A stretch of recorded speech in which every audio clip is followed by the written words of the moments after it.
हम सब जितने ज़िंदा लोग हैं भारत देश में, हम सब लोग एक ऐसे चक्रव्यूह में फंसे हुए हैं जिस चक्रव्यूह में हम बीच के हैं। बीच का मतलब जितने ज़िंदा लोग हैं अलाइव वाले।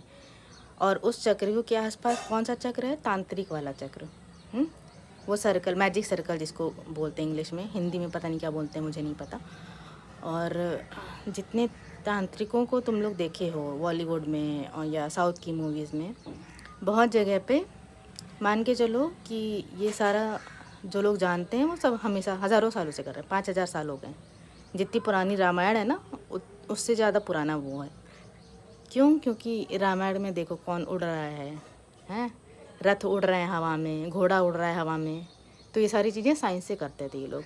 ये कोई मैजिक नहीं था, या कोई मैजिक पेंसिल या मैजिक स्टिक का काम नहीं था। ये लोग साइंस टेक्नोलॉजी से, इसी तांत्रिक उन लोग का जो नॉलेज था, तांत्रिक वाला, काला जादू, टोना टोटका या जो भी कुकर्म था, जिंदा इंसान को बीच में रख दिया और बाकी सारे मुर्दा, चाहे वो मम्मीज़ हों, चाहे वो डेड बॉडीज़ हों, चाहे वो बाकी क्रिएचर्स हों, जो जितने जानवर हम लोग जानते हैं, वो सारे जानवर एक ऐसे क्रिएचर्स हैं जो जिंदा इंसान को चक्रव्यूह में फंसाने का काम करते हैं। चाहे ये जो राशियाँ वगैरह देखते हो जानवरों से बनी गई हैं, ये जो जितने भी चीज़ें हैं जानवरों से जोड़ रही हैं इंसानों को, किस्मत बनाने वाला और ये भविष्य बताने वाला, राशि है, ये है, वो है, जितना तमाशा एस्ट्रोलॉजी दिस दैट नॉनसेंस चल रहा है, वास्तु का, ये सारा नॉलेज एक ज़िंदा इंसान को चक्रव्यूह में फंसाने के लिए होता है। और चक्रव्यूह में सिर्फ फंसाते नहीं हैं ये लोग, ऐसा नहीं कि सिर्फ चक्रव्यूह में फंसा दिया।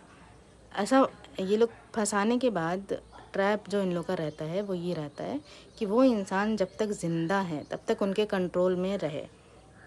वो अपना ब्रेन या अपने थॉट प्रोसेस या अपनी एक्टिविटीज़ खुद ना कर पाए। क्यों? ताकि एक दिन जब उस इंसान का मर्डर कर देंगे ना, ज़िंदा इंसान का मर्डर करने के बाद जब ये उसकी ज़िंदगी किसी और को पुनर्जन्म में डाल देंगे तो उसको कंट्रोल करेंगे। ज़िंदा इंसान को कंट्रोल किया, उसके बाद किसी मुर्दे में उसकी ज़िंदगी डाल देंगे। सॉफ्टवेयर में होता है बहुत आसानी से। ये जो पुनर्जन्म दिस दैट नॉनसेंस सारा न्यूज़पेपर में पढ़ते हो ना, बच्चे को 5 साल के बच्चे को अपना पिछला जन्म याद आ गया, वो सब कुछ होता नहीं है, सब कॉपी पेस्ट है। और कॉपी पेस्ट कितना आसान होता है सबको पता ही होगा। तो पिछला जन्म, अगला जन्म, ये जितना मंदिरों में कुकर्म हो रहा है, कामाख्या देवी मंदिर है जो लड़कियों, बच्चियों का और औरतों का, जब हम सब लोग जितनी भी लड़कियां हैं सबका रेप जो होता है, सब रेप सच हैं। और निर्भया का जो रेप कांड हुआ था वो भी सच है। तो कामाख्या देवी मंदिर में खून बह रहा है, ये हो रहा है, सब साइंस से जोड़ा गया है।